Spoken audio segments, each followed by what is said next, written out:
días, mi nombre es Javier Amoris, periodista de BBC News, y hoy realizaremos una entrevista a Andrea, quien sufrió un trastorno encefalocranial, y también veremos el caso de Antonia, quien padece síndrome extrapiramidal.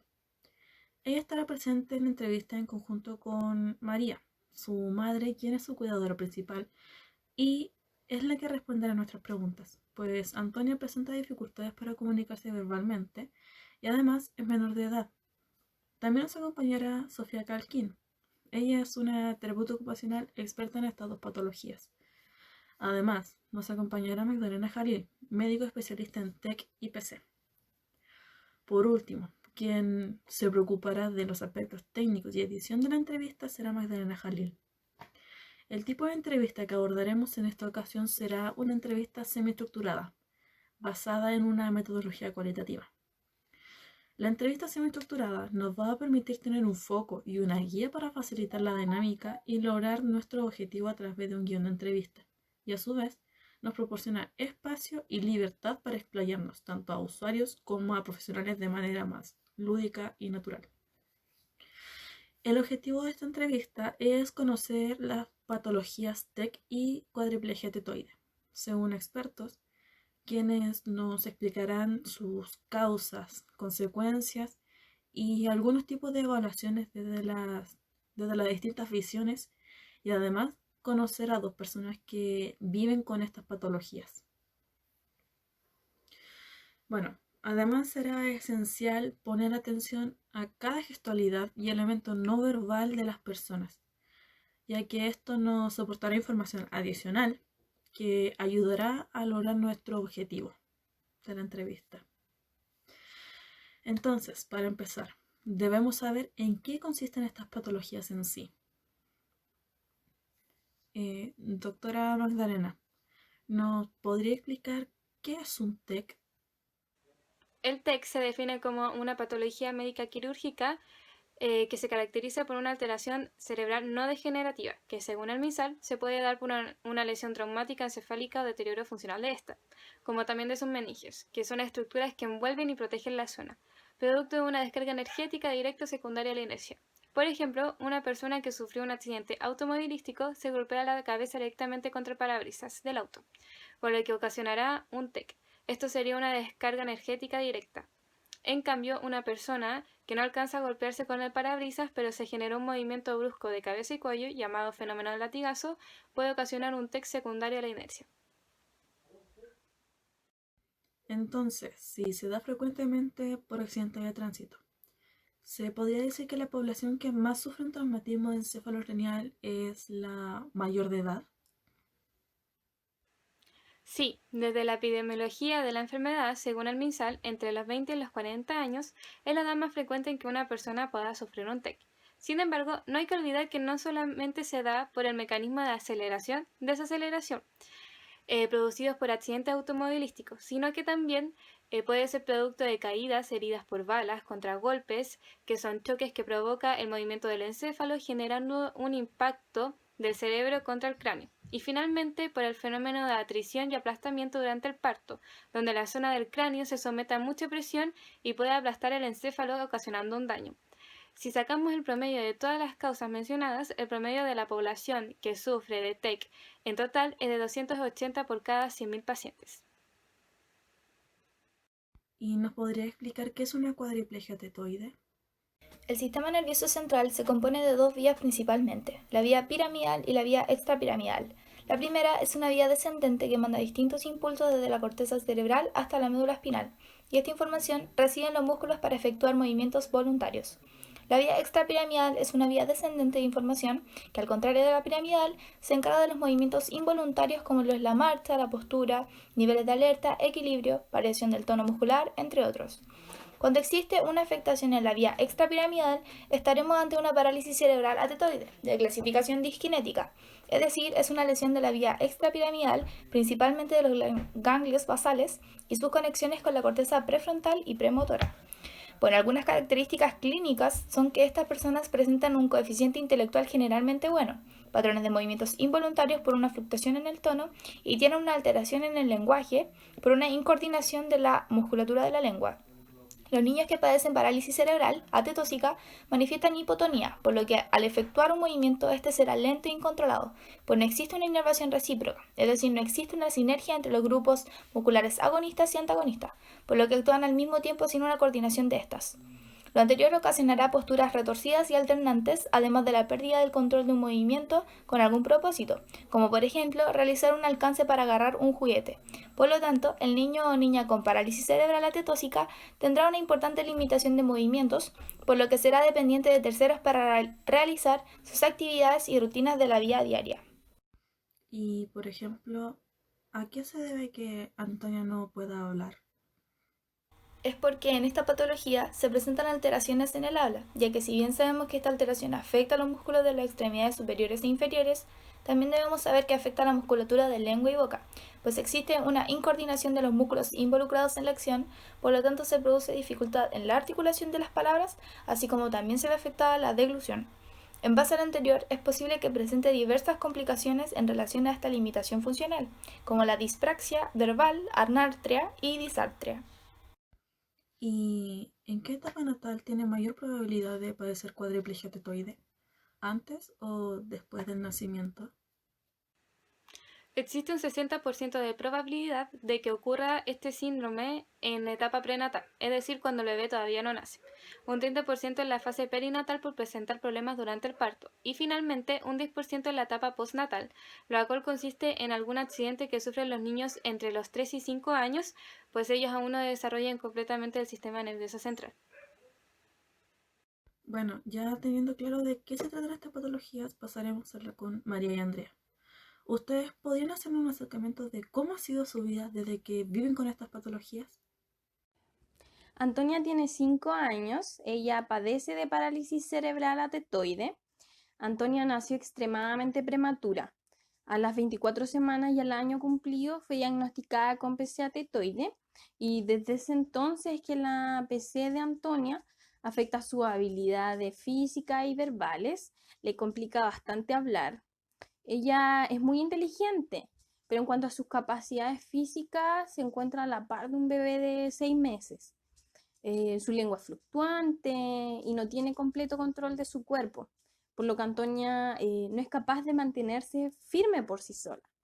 Es por lo mismo que Antonia depende de mí para bañarse, vestirse, comer, trasladarse de un lugar a otro, peinarse, entre otras actividades.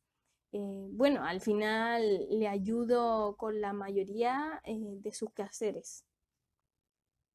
Y en tu caso, Andrea, ¿cómo ha transcurrido todo? Bueno, yo sufrí un accidente de tránsito cuando tenía 32 años. Tuve un TEC de 9 puntos y gracias a la rehabilitación hoy en día puedo realizar todas mis actividades de forma independiente. Estuve 15 días en coma y un mes en terapia intensiva. Al principio no me podía mover fluidamente, me sentía rígida y cada vez que me esforzaba al moverme empeoraba la situación. También la acción de poder cocinar sola se me vio bastante obstaculizada, ya que no podía alcanzar ni tomar los objetos, así que siempre le pedí ayuda a mi familia para que pudiéramos comer. Siendo sincera, esos tiempos de rehabilitación tras mi accidente fueron bastante dolorosos y para mí es difícil volver a mencionar temas del pasado. No se preocupe. Entendemos y comprendemos su situación, pues es una situación sumamente difícil. Gracias María y Andrea por compartir sus experiencias. Respecto a las actividades de la vida diaria, me surge una pregunta dirigida a la terapeuta ocupacional. ¿Por qué se ve afectada la actividad de bañarse, vestirse y comer en Antonia? Bueno, esto se debe a un problema desde el origen de la afectación, donde las principales consecuencias y características que presenta el usuario luego de la parálisis es primeramente tono fluctuante desde la hipotonía. Esto es, que la niña presenta de base un tono muy bajo, pero este varía tanto en no poder vencer la fuerza de gravedad en algunas ocasiones y en otras sí podrá. Por ejemplo, hacer movimientos encefálicos para ajustar el campo visual. En base a lo anterior, Antonia no presenta una simetría corporal, por lo tanto no hay un control sobre su cuerpo ni extremidades, y esto desencadena un problema en cuanto a la realización de sus actividades de la vida diaria, de manera independiente. Un ejemplo de aquello es el caso de Antonia, que no puede bañarse, vestirse ni comer sin la ayuda de su cuidador. Y en el caso de Andrea, ¿por qué se ve afectada la actividad de cocinar? En el caso de Andrea, debido al traumatismo cráneoencefálico, se vieron afectadas varias funciones y se presentan trastornos tales como trastornos del movimiento, la marcha, tetraparesias y hemiparesias, es decir, trastornos en la coordinación motora, el tono muscular, el control de los esfínteres y la deglución. Una de las limitantes más importantes en estos casos es que se dificulta el agarre, alcance y prensión de objetos con su lado dominante, que es una característica clínica del TEC basada en una alteración en la función manipulativa, por lo que la mayoría de sus actividades de la vida diaria se van a ver limitadas. Un ejemplo de una actividad de la vida diaria que no puede realizar de manera óptima es cocinar, pues este ejercicio involucra un sinfín de coordinación y mezcla de movimientos de flexo-extensión y abducción-aducción, además de realizar pinzas y prensiones gruesas constantemente. Ok, entonces estas serían algunas características clínicas que se presentan en las personas. ¿Nos podría explicar otras consecuencias que puedan dejar estas patologías? Otras características clínicas presentes en el TEC desde lo motor son la ataxia, que es la nula coordinación de los movimientos que realiza la persona, la dismetría, que se caracteriza por la desigualdad longitudinal de los segmentos óseos de los miembros inferiores. Por ejemplo, el fémur derecho de un usuario es más largo que el izquierdo, y esto puede traer consecuencias acecefálico como la escoliosis lumbar. También encontramos las alteraciones de la función manipulativa que explicamos anteriormente cuando Andrea no podía manipular los implementos de cocina al no poder realizar prensiones ni pinzas.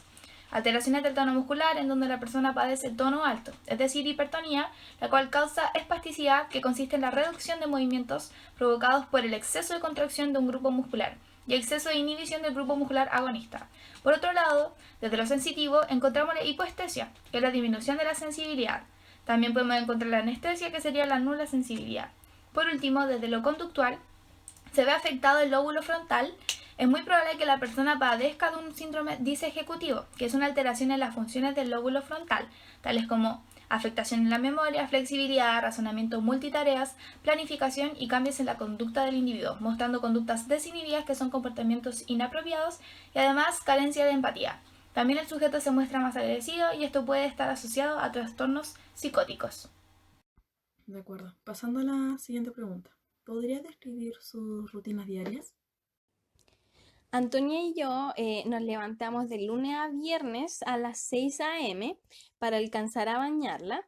Luego la visto y siempre le pregunto qué es lo que desea ponerse, pues con sus expresiones me comunica y me permite saber si le gusta o no. Más tarde le doy el desayuno y luego llega el furgón escolar a buscarla a las 7:30 a.m. Sus compañeros y chofer son muy amables de ayudarme a subir y bajar a Antonia del autobús. Antonia sale del colegio a las 4:30 p.m.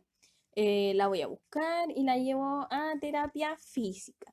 Estamos ahí desde las 5 a 7 p.m.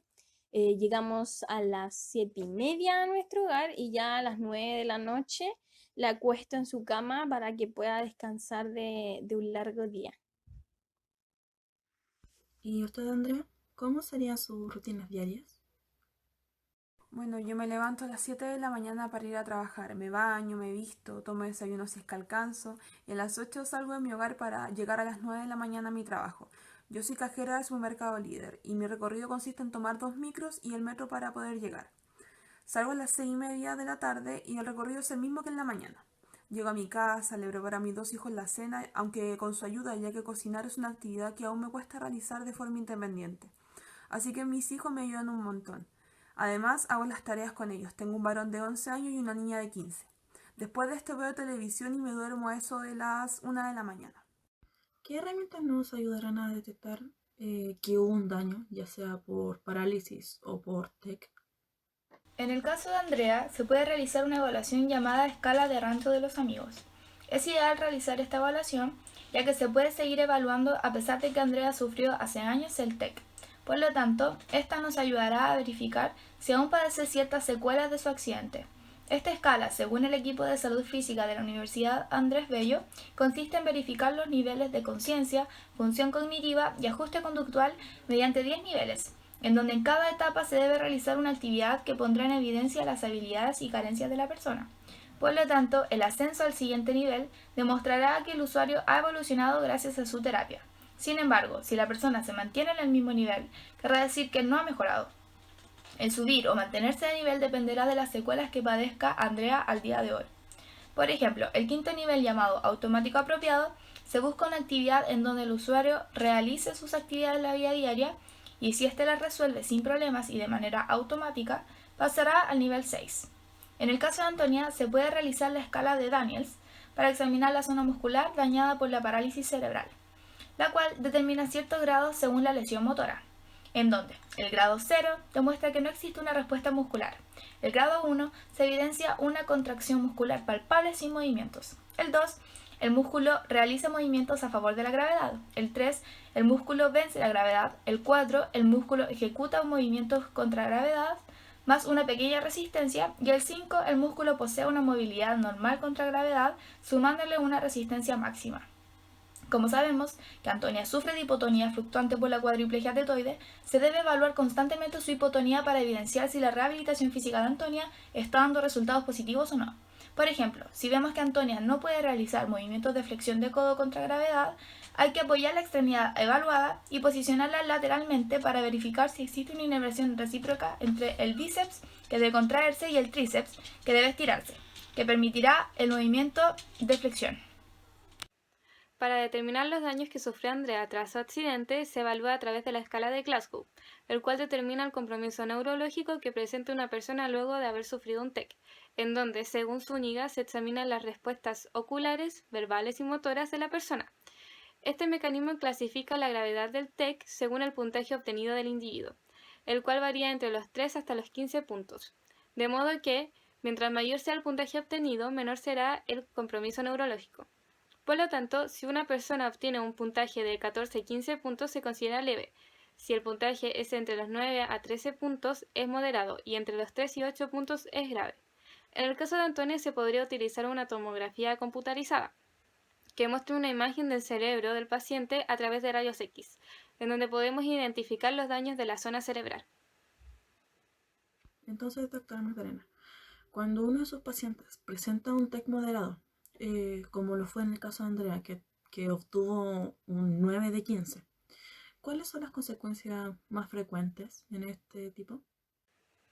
Bueno, para determinar el grado de daño requerimos de la primera evaluación, la cual se hace a través de la escala de Glasgow, como mencioné anteriormente.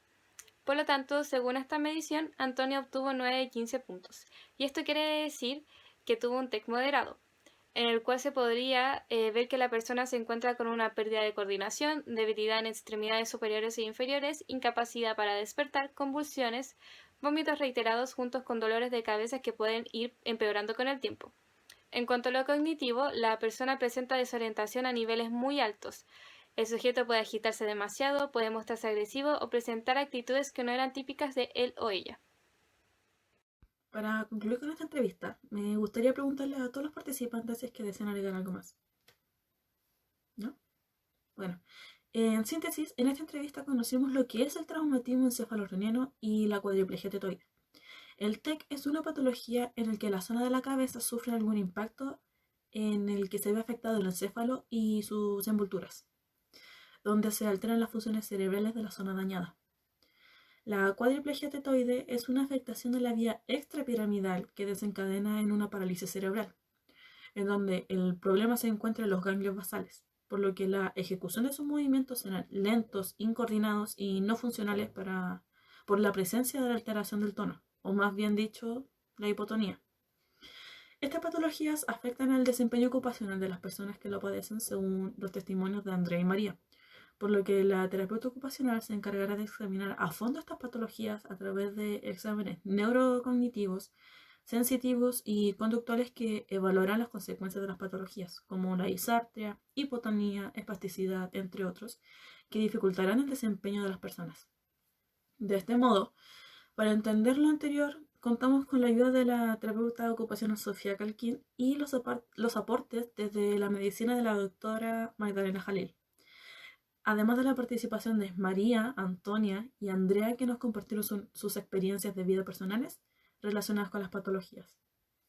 Agradecemos su disposición y participación en esta entrevista, ya que gracias a ustedes pudimos cumplir con nuestro objetivo principal.